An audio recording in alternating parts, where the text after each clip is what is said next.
never slow up, no I don't take shit. I got no love for the fakeness. If you wanna play tough and wanna hate this, I'll always show up. I don't ever slow up, no I don't take shit. I got no love for the fakeness. If you wanna play. Basta mga karatrat, this is Basketballs.ph at welcome sa ating motor review. Kung bago ka lang sa channel ko, just click the subscribe button below and hit that motherfucking bell para updated ka lagi sa akin. Andito po tayo ngayon sa test ride ng Euro Motors dito sa Biolago. At kung makikita nyo, no, ito na po yung pwede nyong i-test ride dito sa Biolago branch. So ang Biolago branch po, kasama na dito yung Mitsukoshi Philippines, SYM at Euro Motors. At kung naghahanap kayo ng mga parts ng SYM, Mitsukoshi, Euro Motors, andito po yung mismong bilihan nila ng mga pyesa. Pero sa ngayon, ang ita-test ride po natin ngayon ay yung pinaka-controversial na scooter ngayon 2024, which is yung Samurai 155i. Kung makikita nyo, no, wala naman siyang kamukhang motor dito sa Pilipinas. Yan, meron ba? Ayaw, di ma. Based sa specs ng Euro Motors, it's a 150cc 4-stroke single cylinder at ngayon ito na ay liquid cooled. Malakas ang makina and at the same time tipid sa gas dahil fuel injected na rin ito at naka idle stop system. Naka digital panel gauge, touch button po itong mga to. Meron siyang passing light, meron siyang high and low, busina, signal light, then ito yung idle stop system. So ito yung hazard at yung push start. So merong console box, malalim po yan, maganda po yung console box nila. So marami ka pang pwedeng ilagay po dyan. So yan, oh, malalim po siya. Yan, nakakilos na po. Yan, tingnan natin. Yun, oh. Okay. At kung nagkaroon kayo ng error dito sa kilos system na yan, meron siyang susi. So ayun yung susi niya. So yan yung susi para maka-access ka dito. Okay. So ayan. So pipindutin mo lang yan, seat. So malaki kaya yung half face siguro, half face helmet. Yan, 6.5 liters fuel tank. At yung seat niya, makapal siya, makapal, malambot, makapal. At hindi naman siya ganun kapangit yung material niya. Halos katulad din dun yun sa JetX.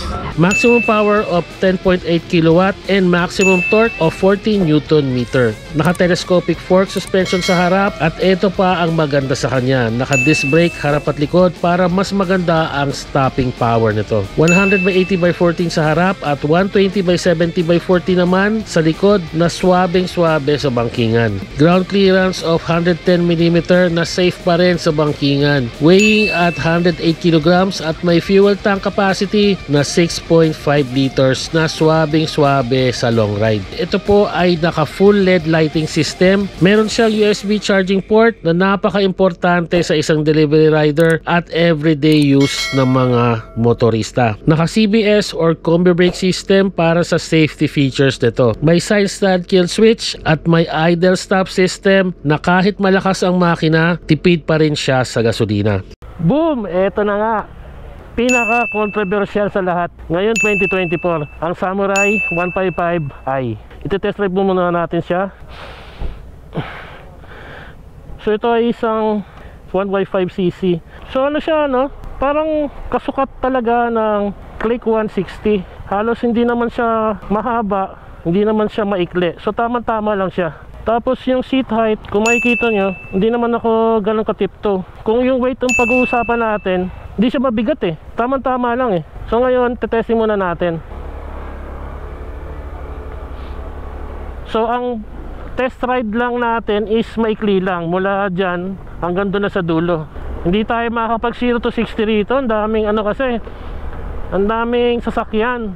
Pero ano siya, medyo matigas yung gulong. Kung babawasan lang ng hangin, hindi to matagtag.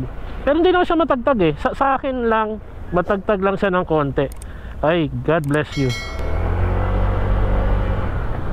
Lakas ng brakes. Huh.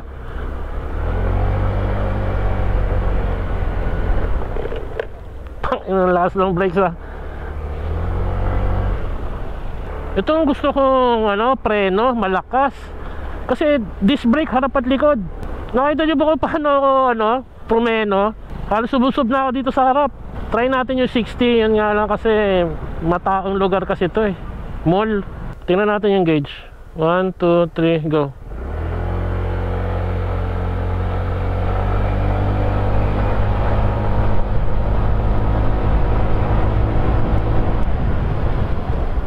Okay, yung handling maganda. Medyo matigas lang yung gulong kaya matagtag siya. Gusto ko yung braking system nito, lakas.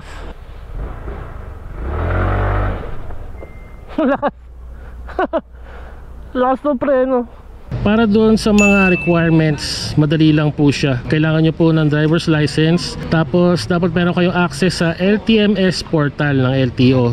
2 valid IDs, 2x2 picture, proof of income, proof of billing, and barangay clearance. Ito po, ipapakita ko po sa inyo yung iba't ibang motor. Pero kapag ang Samurai 155i, siya po ay 88,900 pesos. Down payment niya ay 8,000 at ang 36 months niya ay 4,009 pesos. And with 3 colors to choose from: blue, black, and red. Para sa mga updates ng ating motor review, please follow us on our Facebook page, Facebook Reels, YouTube Shorts, and YouTube channel, baseboys.ph. Please like and share ang ating mga motor reviews para mabigyan natin ng detalyado at kumpletong information ang ating mga moto viewers para makapili sila ng kanilang dream bike. Maraming salamat po sa inyong pagtangkilik at pagsuporta. Ride safe, Rat Rat Nation!